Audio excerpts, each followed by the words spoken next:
예, 강한 대한민국. 예, 강민국입니다. 제가 강한 대한민국, 강민국이라는, 저는 뭐 본회의장이든 어떤 자리든 간에 그 말씀을 드리는데, 시민들이 물어보시더라고요. 왜 강한 대한민국을 하느냐? 이름이 강민국이라서 강한 대한민국이냐? 그것도 맞죠. 그런데 제가 정치를 하는 이유와 그리고 만들어보자 하는 꿈이 바로 강한 대한민국을 만드는 것이 제 꿈이기 때문에 그렇습니다. 꿈 이야기가 나와서 하는 이야기인데,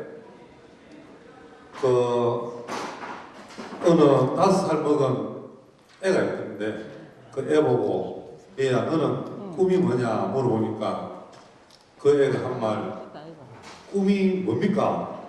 라고 물어보는데, 눈을 감거나 눈을 뜨면 생각나는 거 하니까 그 5살 꼬마 하는 말이 새우깡요.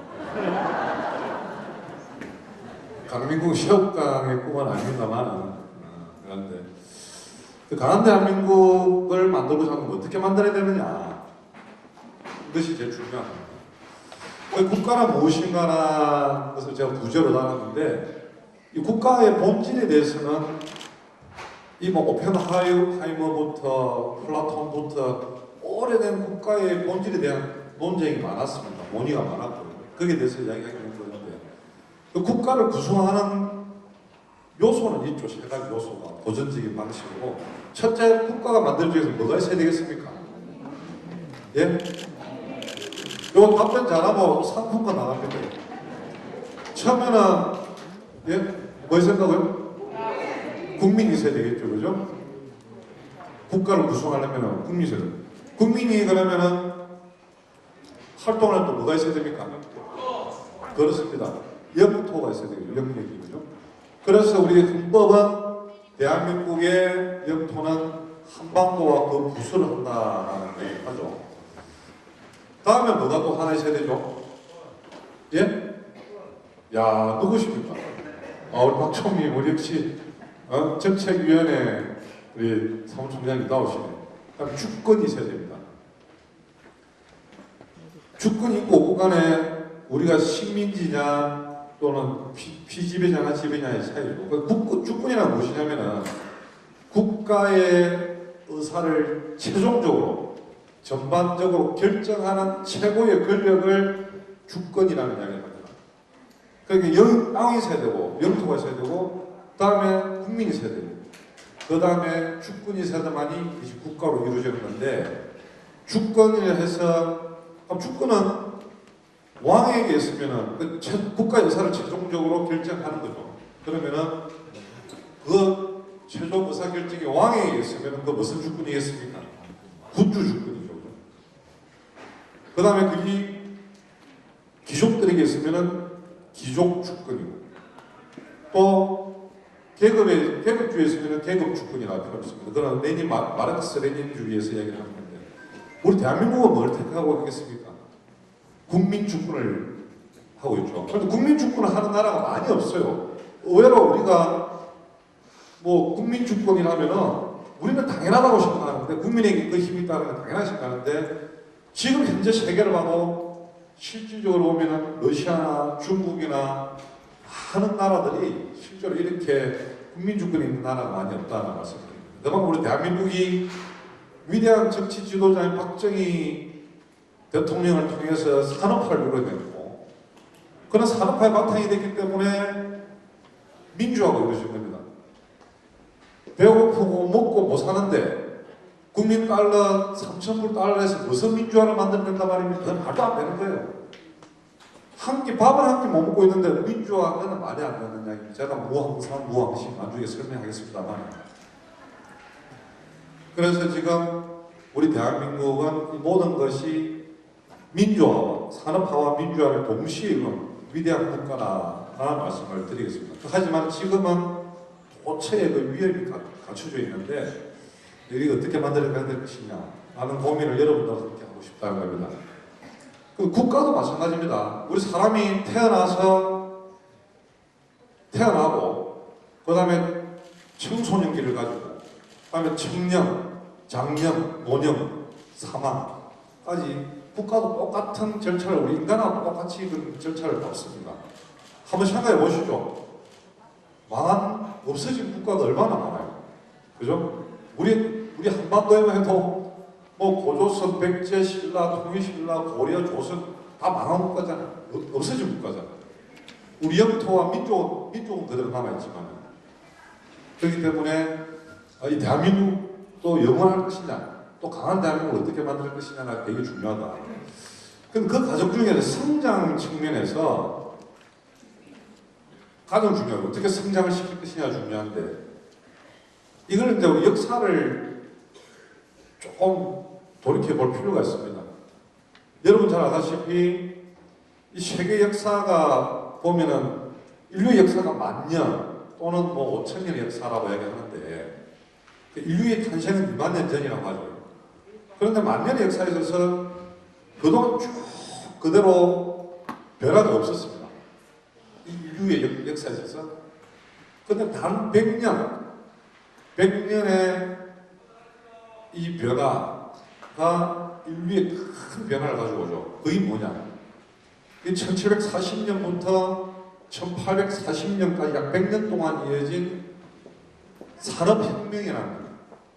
여러분 잘 아시겠지만 그 국가의 성장을 제가 말씀을 드리고 싶은데 이 산업혁명 이 실제로 이 방적 기술이 발달됨으로써 면직, 방직 그리고 적기 기간이 발전하면서 급속도로 발전합니다. 이러므로써 우리 삶이 다 바뀌어버려요. 농업사회에서는 각 대가족 제도에 또는 지역의 영주들도 있고 한데 산업혁명이 발생함으로써 전부 다 도시화가 시작됩니다. 그리고 공업화가 발달되죠. 핵가족이 만들죠. 아예 우리의 삶의 자체가 사회의 법과 제도가 다 바뀌어버리는 겁니다. 근데 그 당시 사람들은 산업혁명이라는 것을 스스로 자각을 못했습니다. 이걸 영국의 유명한 역사학자인 토인비가 산업혁명이라는 인더스트리얼 레볼루션이라는 말을 붙인 거죠. 산업혁명이라는 말을. 이 산업혁명을 하다 보니까 면적 방적이 굉장히 발달됩니다. 그게 기술이 발달될수록 판매가 늘어나죠. 그러면 뭐가 부족합니까? 원료가 부족하겠죠. 그리고 판매처가 부족합니다. 그렇죠. 뭐 물건을 만들면 팔아야 되니까. 그러면 영국 입장에서는 어떻게 되겠어요? 원료를 가져와야 됩니다. 또 물건을 팔 수 있는 판매처를 만들어야 됩니다. 그것이 바로 우리가 이야기하는 제국주의의 팽창입니다. 그냥 제국주의가 생긴 게 아니고 이러한 원리에서 발달된 겁니다. 동인도 역사를 통해서. 그래서 제가 이 말씀을 드리는 이유가 우리 동양의 역사도 마찬가지인데 이 산업혁명이 발달하면서 영국은 해가 지지 않는 나라로 퀸 엘리자베스 빅토리아 여왕부터 해가지고 해가 지지 않는 나라로 만들어진 거죠. 그런데 이제 중국이 당시는 우리 아다시피 중화사상 우리 음양오행설도 마찬가지죠. 뭐 동쪽에 목이고 서쪽에 백이고 뭐 근데 가운데 토자가 들어가지고 공부를 조금 해보신 분이 계신데 음양오행설인데 그만큼 중국은 황제가 머무는 자금성을 흑색으로 만듭니다. 그래서 자금성이랍니다. 자기들이 이 지구의 중심이다. 중화사상 음양오행설 따라서 토자를 만들어서 자금성을 만듭니다. 그런 자존심이 강한 나라였는데 이 영국이 이제 물건을 계속 팝니다. 중국하고 거래를 하는데 이게 이제 영국에서 중국에 파는 거는 방적, 면직인데 중국 사람들이 잘 안 사요. 중국은 뭐가 발달됐다? 기장이 굉장히 발달됐어요. 그런데 영국은 어떻게 되냐? 중국의 차, 도자기, 비단을 엄청나게 수입하죠. 당시 영국은 은본위제입니다. 은본위제. 그게 돈 하나에 1달러에 은 1g을 같이 매칭을 한 은이 되게 필요하죠. 그런데 인도를 식민지배해야 되고 중국하고 거래를 하면 할수록 적자가 계속 발생하는 겁니다. 영국이. 경제가 위태로워지는 거죠. 그래서 영국 사람들이 뭘 생각하느냐. 영국이 이제 원래 앵글로 색슨족들이 굉장히 머리가 샤프하고 약간 뭐랄까 베이시스하죠. 베이시스. 사악함이 강합니다. 영국 밖으로는 굉장히 친절하게 핸들리하게 하지만은 실제로 자기 입속에 밝은 애들이 이 친구들인데, 그래서 이제 중국에다가 뭘 판매하기 시작하냐면은 아편을 팔아요. 아편. 그래서 중국에는 당시 아편이 우리 한국도 마찬가지지만 이게 이제 만병통치약 비슷하게 하는데, 본격적으로 아편을 이 적자의 제국주의에 자기들이 어디 은이 계속 유출되니까, 은이 모자라니까 아편을 팝니다. 그런데 이 아편을 파는데 이 폐가 얼마나 심하냐면은,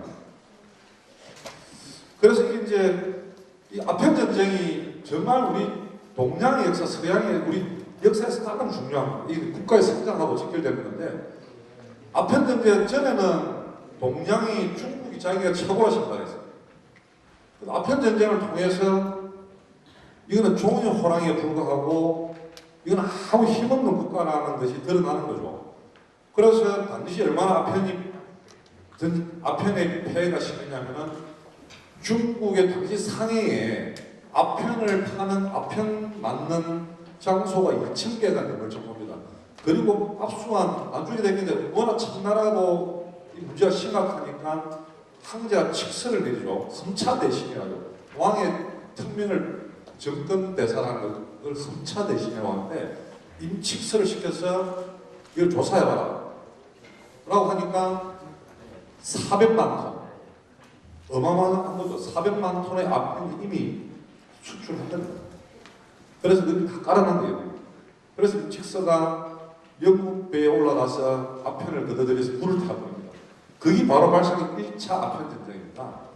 그런데 얼마나 웃기냐면은 전쟁이 발발했는데 중국 5만 명의 군인이 영국 2,000명 군인에게 전멸이 된 거예요. 배도 전부 다 전멸이 된 거예요. 그 말 그대로 초전박살이 나는 거죠. 그러면서 만들어진 게 바로 난징조약입니다. 난징조약. 그 5개의 항을 개방하고 완전 굴욕적인 거죠. 그 힘이 이때부터 힘의 논리가 시작되는 겁니다. 왜 한국이 식민지가 될 수밖에 없는 이유도 이렇게 나오죠, 나중에. 그러니까 난징조약을 해서 지금 여러분들 아시는 홍콩이 이제 영국으로 복속이 됩니다. 난징조약에 대해서. 그런데 중국은 얼마나 자존심이 상하겠습니까? 난징조약을 체결했지만은 잘 안 지키죠. 그래서 그 지키지 않는 부분에서 이제 또 영국이 빌미를 잡습니다. 그게 에로 사건이 나는데, 에로 배 사건이 나는데, 여기서 아주 영국 국기를 내렸다는 이유로, 중국 관리가 영국 국기를 내렸다는 이유로 2차 아편 전쟁이 발생합니다. 2만 5천 명의, 그때는 프랑스도 같이 이제 중국이 먹을 게 너무 많으니까, 이거 지금 너무 일이 아닙니다. 단지 100년 전에 돼요. 우리 지금 현실이랑 마찬가지입니다. 앞으로도 우리 지금 대한민국이 처한 현실도 마찬가지입니다. 그럼 2차 아편 전쟁이 발생하는데 영국, 프랑스도 숟가락을 얹어줘요. 2만 5천 명이 베이징까지 바로 올라옵니다. 그래서 베이징에서 황제가 굴복을 합니다. 그래서 저희 베이징 조약이라는 것이 만들어지는 거죠. 그래서 이미 그때 중국은 이미 끝난 거죠. 그래서 이제 이 말씀을 드리는 이유가 아편 전쟁의 이후로 동양의 모든 우리의 이 철학이나 사상이나 모든 것이 다 변화가 생기는 겁니다. 자, 그래서 중국 사람들은 어떻게 생각하느냐? 야, 우리가 이리 할 건 아니다. 그럼 어떻게 되겠느냐? 그래서 자각을 하죠. 지식인들, 또 정치 지도자들. 그래서 뭘 하냐면, 야, 우리가 서양처럼 과학 기술을 받아들여야 되겠다. 그래서 이 사람들이 중국 사람들이 뭘 하냐니까 유공장을 중심으로 해서 대포를 만들고 배를 만듭니다. 전함을. 그 과학 기술을 이제 받아들이죠. 그 30년 동안에 양무운동이라는 게 발생합니다. 양무운동. 그 양무운동을 통해서 서양의 과학 기술을 받아들이죠. 그런데 그때 이제 우리나라가 또 개입이 되죠. 조선이. 그래서 지금 이용장의 북양함대라고 북양함대를 어마어마하게 만들어줬죠. 중국이 굉장히 자랑스러워하는데 근데 이제 조선을 두고 일본하고 청나라하고 서로 주도권을 누가 가 있느냐. 한국은 이미 조선이 끝난 거예요. 그 일본이 가져갈 것이냐, 청나라 가져갈 것이냐, 거기에 그 싸움이죠. 그게 뭘 발발한 겁니까? 아시는 전쟁이죠. 청일전쟁이죠. 청일전쟁. 그것도 우리나라에서 요즘에다 평양에서 우리나라에서 죄 없는 우리 국민들만 우리 부모 형제들만 다 죽고 나가는 거죠. 청나라하고 일본 싸움하는데 청일전쟁으로 양무운동을 시작한 중국이 북양 함대가 초전박살이 납니다. 아예 배 한 채 없이 전멸합니다. 그래서 중국 사람들 또 생각해요. 야, 이거 과학 기술만 받아들여서 대포하고 배만 만들어도 안 되는 게 아니구나. 그럼 뭘 해야 되지? 고민하는데 이 나라의 서양의 법과 제도, 정치 제도를 받아들여야 되겠구나. 그래서 만들어진 것이 바로 변법 자강 운동이죠. 변법 자강 운동. 그 변법 자강 운동을 통해서 이제 새로운 제도를 만들려고 하는데, 법과 제도를 만들려고 하는데, 그런데 서태후라는 당시에 청나라의 서태후가 실흥 세력을 제거하기 위해서 아예 이거를 100일 청하를 만든 거죠. 100일 만에 아예 다 숙청을 합니다. 그렇기 때문에 결국은 변법 자강 운동도 실패하고, 그러다가 이제 중국이 야 이거 어떻게 되냐, 이 법과 제도 가지고도 위협하다, 근본적인 계획이 안 된다. 그래서 이 사람들이 만든 게 이제 신문화 운동을 합니다. 아 진짜 나라가 변명하려면 우리가 가지는 문화, 우리 조남수 우리 원장님도 하시면 우리 그림을 그리시거나 화가님 오시고 한데 우리 뭐 문화, 그리고 철학, 사상, 이게 바탕이 되지 않으면은 이 과학 기술이나 제도, 법과 제도가 아무 의미가 없구나. 그래서 신문화 운동을 시작한 거예요. 1910년도에 이게 이루어집니다. 그 당시 중국은 무조건 미국, 서양의 좋은 사상을 받아들이고 합니다. 그래서 받아들이는데 그 당시에는 뭐 중국에는 이제 그게 없는 거죠. 그래서 받아준 게 뭐냐면은 모택동, 마오쩌둥이가 들고 마르크스 레닌주의를 받아들여요. 우리는 공산주의가 나쁘다라고 배웠습니다. 그런데 당시에는 마르크스의 자본론이라든지 마르크스 자본론을 제자인 엥겔스가 완성시키는데 그거를 행동하는 레닌이 사실 그걸 이뤄낸 거죠. 그래서 우리가 통틀어서 마르크스 레닌주의라고 하는데 당시는 가장 앞서는 신사상이었습니다. 그래서 중국이 그거를 그대로 받아들인 거죠. 그래서 마오쩌둥이가 대장정을 통해서 1949년 신중국을 천명하면서 지금의 중화민공화국이 만들어집니다. 지금 미국하고 직투를. 그래서 이런 양보운동이나 변법 자강운동에 처절한 노력이 없었다면 지금의 중국도 있을 수가 없다. 근데 일본은 어떻게 하느냐? 일본은 우리하고 좀 빼놓고 이야기할 수가 없는 거죠. 일본은 이 1830년대 이 양반들이 요시다 쇼닝이라는 사람이 있어요. 요시다 쇼닝. 일본의 최고의 성격자인데 이 양반의 제자들이 있어요. 이 양반이 어떻게 하면 막부 시대가 천황이 있고 막부가 있고 막부에 이제 그들 도쿠가와 가문의 쇼군이라고 하죠. 하급 부사들이 사무라이들. 그래서 조슈건이라고 지금의 야마구치현입니다. 야마구치현. 그게 조슈건에 있는 하급 부사의 이 양반이 꽤 있는 사람이죠. 요시다 쇼닝이. 그래가지고 아무래도 일본이 나라가 없어질 것 같다. 그래서 이제 이 양반이 서당을 냅니다. 서당을 열어가지고 90명의 제자를 키우죠. 90명의 제자를. 그래서 이 양반이 주창한 게 뭐냐면 하혼양제입니다. 하혼양 뒤에 보죠. 뭐냐면은 일본의 혼은 그대로 지키고 양제. 서양의 모든 문물은 다 받아들여야 된다. 우리가 서양을 이기기 위해서 후죽해야 된다. 그래서 이 제자들을 우리가 그거 아시면 신사유람단이라죠. 그래서 영국과 유럽에 여행을 보냅니다. 거기서 이 사람들 충격을 받죠.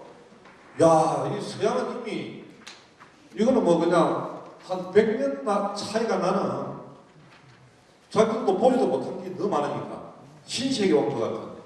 그래서 이 무조건 서양을 배워야 된다 라고 하는 사람들이죠. 그 중에 한 사람이 누구냐면 이토 히로부미입니다. 이토 히로부미. 일본 초대 총리였던, 우리나라를 지배했던. 그러니까 이미 요시다 쇼니는 어떤 생각을 하냐면은, 물론 15세기 때 오다 노부나가부터 토요토미 히데요시, 나중에 도쿠가와 이에야스, 그때부터 사실 정한로로 나왔어요. 한국을, 조선을 정복해야 된다는 정한로는 이미 그때부터 팽배해왔지만은 요시다 쇼니이 그거를 제자들에게 공부를 시키는 거죠. 그 정한론의 뒤에 더 큰 배경은 대동아를 운영하는 겁니다. 아시아는 자기들이 다 참여해요. 그러기 위해서는 서양의 문물을 받아들여야 된다. 그래서 하원양제, 일본의 정신을 지키고 서양의 모든 문물을 받아들여. 그래서 메이지 유신이 산업혁명만큼 유명한 메이지 유신이 성공을 한 겁니다. 이 친구들이 메이지 유신을 만드는 거죠. 그래서 만들었는데, 동시에 우리나라는 어떻게, 조선은 어떻게 하고 있었냐? 흥선대원군이 척합의를 내세우죠. 척합의. 양의와 싸우지 않는 자는 서양과 하친하는 것이요. 그 북한조차도 양의와 내통하는 자다라는 척합의를 내세우죠. 요시다 쇼니과 비슷한 시기에 우리 지사 최익현 선생님 유명하시죠? 바로 지사입니다. 나이 70의 노부에 이미 나라가 망했지만은 의병을 끌어서 결국은 잡혀서 대마도로 가서 단식으로서 사망을 하시는 아주 우리 지사입니다. 그런데 이 당시에 영남 만인소, 영남의 선비 10,000명이 절대로 서양과 타협하면 안 된다. 서양과 아예 문물을 그릇 하나 도로 만든다고 세국 정책을 아예 강력하게 주장합니다. 그래서 이게 지금 이 서양이나 일본이나 중국은 이 문물을 받아서 이미 하늘을 날고 있는데, 우리는 아예 그걸 받아들이지 않겠다. 세국 정책을 펼치고. 그래서 뭐라고 이야기하냐면은, 우리는 주자학으로 인과 덕으로서 서양인들을 교화시켜야 된다 이야기입니다. 서양인들이 들으면은 코웃음 치고 아주 우스운 이야기죠. 그 또 주자학이라는 게 뭡니까? 주자학이라는 것이 1000년 전에 학문 아닙니까? 그때 사실 주자학이 이제 만들어진 것도 주희가 맞죠. 송나라때 주희가. 그는 외국 변방에 구걸하면서 나라를 지키기 위해서, 구걸하기 위해서 만들었던 그거를 1000년 전에 그거를 가지고 서양인들을 교화시켜야 된다. 이건 완전 어디 딴 나라 이야기 하는 거죠. 그래서 지부상속까지 올립니다. 도끼로 내 목을 치더라 해가지고 올리고. 그래서 이게 이제 참 중요하다는 이야기입니다. 이때 일본은 메이지 유신을 보여서 어떻게 하느냐? 철도만 하더라도 2,500km가 걸립니다. 2,500km의 철도가 걸리고, 아예 메이지-유신을 통해서 천지가 계획됩니다. 국가의 성장, 국가의 또 망하는 것, 이런 것이 이제 우리 역사에 그걸 보고 알 수 있는 건데, 저한테 주신 시간이 많이 없기 때문에 이제 좀 서서히 결론적으로 가겠습니다. 강한 대한민국을 어떻게 만들어야 되느냐, 국가는 무엇인가 라고 볼 때, 첫째가 뭐냐면은 시대의 사조에 대한 변화에 대한, 우리가 그거를 변화를 빨리 감지하고 인지할 수 있어야 됩니다. 제일 중요한 게 바로 그거죠. 시대의 변화를 잊지 못하면은 도태되고, 중국 지금 저렇게 또 코로나 가지고 봉쇄 정책을 하지 않습니까? 중국 앞으로 보십시오. 10년 뒤에. 일본도 마찬가지입니다. 핑크 재팬이라는 책을 내려보면은, 일본이 지금 계속 내리막길로 가는 이유가 메이지 유신 이후로 변화를 추구하는 정치 지도자들이 있기 때문에 지금 일본이 지리됐다고 서양의 학자가 하버드 교수가 지적을 한 거죠.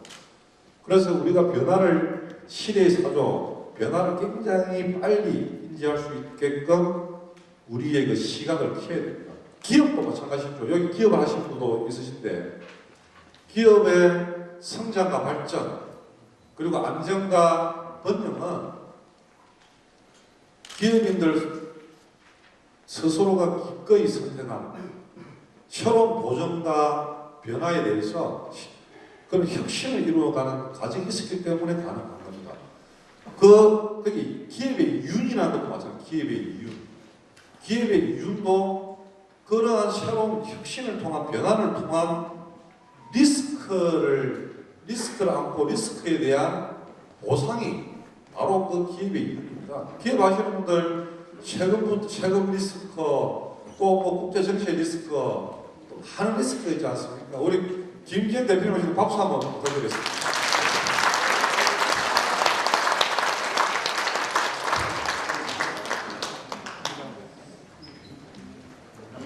그래서 첫째는 뭐냐? 시대의 변화를 이룰 수 있는 시대의 사조를 이룰 수 있는 변화에 대해서 우리가 이룰 수 있는 눈을 가져야 됩니다. 그렇기 때문에 우리가 가야 돼. 또 우리 당원들이 가야 돼. 그러니까 우리 국가도 마찬가지죠. 국가가 성장, 기업도 똑같습니다. 국가가 성장, 발전, 번영하기 위해서는 이 사회의 변화에 대해서 우리 정치 지도자들이 민감하게 그거를 국민의 공감대를 이끌어놔야 되고 또 우리 국가의 의제로서 만들 수 있을 때 이 국가가 발전할 수 있다는 거예요. 그 정치 지도자의 변화를 민감하게 만들 수 있는 분이 누구냐?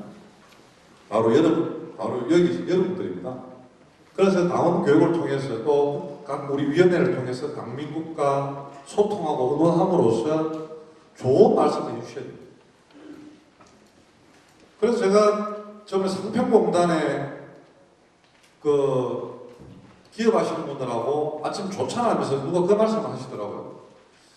야, 이거 외국에 왔다 갔다 하는데 지금 상평공단에 뭐 방직기라든지 뭐 부품이 일본이나 독일 부품이 많은데 외국에 왔다 갔다 하는데 이거 지금 들어올 때마다 이거 PCR 검사하고 신속 항원 검사에서 불편해서 도저히 안 됩니다. 이런 말씀 하시더라고요. 제가 강남회장국에서 맡았는데 그래서 제가 예산결산위원 전체 회의를 하면서 보건복지부 차관과 질병관리본부장에게 아니 OECD 38국가 중에서 대한민국만 유독 한국 들어올 때 왜 PCR 검사를 바꿔야 하느냐. 이건 맞지 않다. 이건 바로 여러분들이 연피성 행정, 탈피, 이거 말 탁상 행정이다. 없애라. 그것도 내 방에 불렀어요. 그래가지고 전면 국내에 입국하는 코로나 검사를 폐지시킵니다. 이게 왜 하냐면 또 여성 관계일 경우에 혼자서 만약에 양성 반응을 하면은 격리되어 있으면은 그 범죄에 노출될 위험성이 많아요. 그 우리의 딸들일 수도 있고. 그거는 하나하나. 즉 무슨 말이냐니까 박수 쳐라고 세게 합시다. 그 외에도 하나하나 변화시킨 게 있습니다만은 그래서 이제 첫째는 다시 한 번 말씀드리면 강한 대한민국을 만들기 위해서는 첫째 시대의 사조 변화에 민감하게 변화에 끊임없는 변화를 추구해야 된다. 그리고 국가든 기업이든 우리 여러분들의 삶이든 마찬가지고 둘째는 뭘 만들어야 되냐니까 경제입니다. 경제. 무항상, 무항심 제가 항상 이야기하는데 이 어떠한 좋은 이상과 도덕도 국민이 배고프고 내가 먹고 살기 어려운데 그런 게 눈에 들어올 수가 없죠. 사상도 들어올 수도 없고. 그래서 2000년 전에 맹자들이 말씀하셨죠. 무항상, 무항심. 백성이 덕 따시고 배불려야만이 도덕사회를 만들 수 있다. 아주 지극히 당연한 이야기입니다. 그러면 우리가 경제를 어떻게 해야 되느냐? 지금 아까 말씀드린 2차 산업혁명, 또 3차 산업혁명이 이미 지나갔죠. 컴퓨터와 스마트폰으로 인한 정보통신, 그게 3차 산업혁명이에요. 지금은 4차 산업혁명 시대로 가고 있습니다. AR을 기반한 인공지능, 그리고 지금 어느 정도까지 발전된, 이번에 제가 미국의 실리콘밸리 갔다 왔는데 어느 정도냐면은 뉴욕에 내 차가 있습니다. 우리 윤석수 우리 전 의원님 차가 뉴욕에 있는데 지금은 내가 LA에요, LA. 이게 한 5,000km입니다. 5,000km 가로. 이거를 내가 대한민국에서, 한국에서 스마트폰으로, 내 스마트폰으로 그걸 누릅니다. 그러면 차가, 뉴욕에 있는 차가 지 혼자서 5,000km를 갑니다. 그럼 LA 자기 집에 거라지에, 주차장에 파킹이 되는 거죠. 지금 미국이 그런 시대를 가고 있습니다. 그리고 지금 우리가 말하는, 어저께 우리 윤석열 대통령님과 앨런 머스크 하고 이런 뉴스를 보셨습니다. 이 앨런 머스크 친구는 테슬라랑 전기장관은 어떻게 생각하냐면은 지금까지 지구에 있는 인공위성이 약 4,000개예요, 4,000개. 지금까지 지구에 있는 인공위성이. 그런데 이 친구가 지금 어떤 구상을 지금 싸우리죠. 스페이스 X 가지고 지금 2만 개의 위성을 올립니다. 2만 개. 그래서 지금 GPS는 인터넷, 와이파이 아예 다 없애겠다는 겁니다. 스마트폰 들어 세계 어디를 가도 내가 에베레스트 산에 또는 아마존 강에 있더라도 언제든지 스마트폰이 되게 하겠다. 지금 세계는 이렇게 지금 급진적으로 변하고 있다. 우리 대한민국 삼성 지금 위기입니다. 반도체. 그래서 우리가 지금 국가에서 정치 지도자들이 또 여러분들이 힘을 모아주고 격려해주고 기업가들 특단식으로 규제 개혁해주고 세금 좀 파박 깎아주고 감시해주고 그리 해야만이 지금 살동말동한 거예요. 세계의 경쟁이 얼마나 치열한지. 그렇기 때문에 지금 경제 그리고 또 가야 될 것이 뭐냐면 강한 대한민국을 만드는 것이 바로 교육입니다. 교육. 아까도 얘기했지만 요시다 쇼밍 또 중국의 선각자들 그리고 우리 한국의 지식인들 똑같은 시대에 살았습니다. 똑같은 인식을 했는데 대처는 완전 틀린 거죠. 비가 떨어졌는데 내 오른쪽으로 떨어지면 동해로 가고 내 왼쪽으로 떨어지면 서해로 간 겁니다. 그 사람들은 시대의 변화가 이렇구나. 세계로 돌아가는 거 빨리 서양 문물을 받아들이지면 안 되는구나. 해서 세계의 열강이 되는 거죠. 그런데 같은 인식을 했지만 대처가 틀린 우리 조선은 결국 구한말의 그걸로 이미 이제 종식이 되는 거죠. 그 이후로 지금까지도 마찬가지예요. 지금 우리 남북이 분단된 것도 그 역사의 맥락입니다. 우리가 어떤 6.25 전쟁이나 모든 통해서 한국이 선택할 수 있는 아무것도 없어요. 그런데 지금의 대한민국은 틀립니다. 어딜 가도 인정해줘요. 제가 영국 가거나 미국 가거나 정치 지도자들 만나면은 이번 아랍에미리트 대통령을 만나도 코리아 하면은 다 해줘야 돼요. 아랍에미리트 가면은 한국하고 영국만 다른 나라는 무비자예요, 무비자. 왜? 물어봤어요. 그 왕조한테. 그러니까 영국은 원래 자기들 식민지였고 자기들의 영국의 식민지였고 한국은 이 중동 사람들 치고 코리안을 존경하지 않는 사람이 없다더라고요. 왜? 이 중동의 모든 인프라스트럭처, 그러니까 인프라를 그러니까 도로, 자기들 마시는 물, 담수, 전기 모든 한국 사람이 깔아줘요. 그런데 도로를 가는데 3년 공기인데 한국에서는 입찰하면서 우리 1년 반 만에 끝나겠다라고 도로가 합니다. 그래서 이 중동 사람들이 이거는 크레이지하다, 이건 무슨 말도 안 되는 소리를 한다라고 하는데 실제로 1년 반 만에 한대요. 근데 어떻게 하느냐? 나가보니까 그 열사에 50도에 뜨고 그 뜨거운 열살 사막에서 낮에는 아무도 안 보이는데 밤에 횃불을 들고 모아서 공사를 하는 거예요. 그게 우리 민족입니다. 그게 우리 대한민국의 국민들이에요. 그 힘이 어디 있느냐? 나는 못 배우고 하지만은 내 자식 새끼만큼은 내 마음으로 내 자식 새끼만큼은 내가 좀 내보다는 나은 삶을 해줘야 되지 않겠나는 그 힘이 그 힘. 그런데 그 50도의 사막에서 일했던 분들이 그 끝나고 난 게 어딜 가느냐? 시베리아 송유관을 깔러 갑니다. 영하 50도예요. 몇 도 차이입니까? 100도잖아요, 100도. 100도를 오갈 수 있는 민족이 우리 대한민국, 우리 국민밖에 없어요.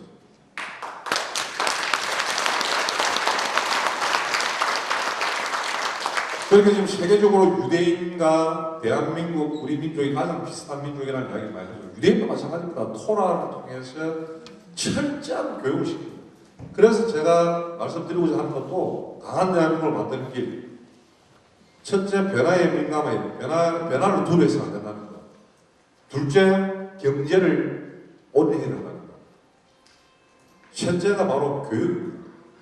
교육을 통해서 우리 여러분들 또 우리 자녀들이 정말 대한민국을 책임질 수 있는 그런 창의적인 좀 교육이 되어야 되지 않겠나. 그래서 좀 교육이 굉장히 중요하다라는 말씀을 드리겠습니다. 그래서 이번에 아랍에미리트에 갔을 때 아랍에미레이트가 갔을 때 요 앞쪽으로 한번 가보시죠. 이분이 누구냐면은 아랍에미레이트의 극국의 아버지입니다. 이 셰이크 자이드 빈 술탄 알 라하한인데 이 알 라하는 아부다비 7개의 부족으로 되어 있거든요. 아랍에미레이트가 UAE인데 그게 아부다비 가장 큰 70%를 가지고 있는 그 이제 부족을 알 라헌이라고 이야기하죠. B는 아들이에요, 아들. 그게 술탄 알 라헌의 아들 자이드. 이름이 자이드. 셰이크는 뭐냐면은 부족장이에요, 부족장. 그 왕족이에요. 근데 ADIA라고 아부다비 투자청에 내가 투자청장 왕족인데 나하고 친구를 이번에 지냈어요. 친구를 지내면서 한국에 오라 내가 소주 한 살게. 알고 무슬림들은 술을 잘 안 먹는다고. 그런 이유가 뭐냐면은 우리 여기도 진주에서도 아부다비 아랍에미레이트 두바이 가서 사발 수도 있거든. 우리 자녀들도. 이 애들이 돈을 그 아부다비 투자처에 돈 얼마나 움직이는 줄 압니까? 2,000조를 움직여요. 2,000조. 1조도 아니고 100조도 아니고 2,000조를 움직여요. 그건 저하고 의형제를 블러드바다라고 했는데 이 당나주 우리 대한민국을 위해서 그렇게 하는 거예요. 그 이분이 뭐라고 이야기하냐면 정말 그때 아부다비 그리고 아랍에미레이트는 제가 옛날 가면 사막밖에 없어요. 사막밖에 없고 왕이 사는 셰이크가 사는 성이 하나 있는데 성이 있는 성도 아니고 우리 한 이 지금 강당만 한 정말 볼품없는 그 흙 모래로 지 그런 데서 했는데 그 뭐냐면 진주잡이래요. 진주를 잡아서 수출하는데 그것도 일본이 진주를 인공으로 성공함으로써 폐망했죠. 그런데 이분이 뭐 우리나라만큼 더 척박하더라고. 우리나라보다 더 척박한데 이 양반이 지금의 아부다비 두바이를 만든 사람입니다. 만드는데 이분이 뭐라고 하느냐? 그 나라를 부강하게 하는 것은 풍부한 물질적 자원이 아니라 그 나라의 국민에게 있다. 라는 얘기입니다. 정말 저에게 굉장히 깊은 감동을 준 겁니다. 그래서 우리 대한민국, 강한 대한민국도 결국 우리나라가 뭐가 있습니까? 우리 국민들밖에 없거든요. 그래서 첫째, 우리 국민들에게 이런 국민들이 그 시대적 변화를 이룰 수 있기 위해서는 뭐가 돼야 됩니까? 그 교육을 받아야 됩니다. 교육을. 자기 스스로 경험을 하든지. 그래서 변화를 두려워해서 안 된다는 것 첫째. 둘째, 경제를 올인해서 우리가 대한민국의 경제 펀더멘탈을 탄탄하게 된다는 것. 셋째가 바로 교육. 이것이 강한 대한민국, 강민국이가 가지고자 하는 강한 대한민국 만들고자 하는 길이고 뜻입니다. 꿈은 혼자 꾸면은 정말 꿈에 불과합니다. 그런데 강민국의 꿈을 여러분들과 함께 꾸면은 그것은 바로 현실이 됩니다. 그래서 강한 대한민국을 만드는 그 강민국의 꿈에 여러분들 같이 동참해 주시겠습니까?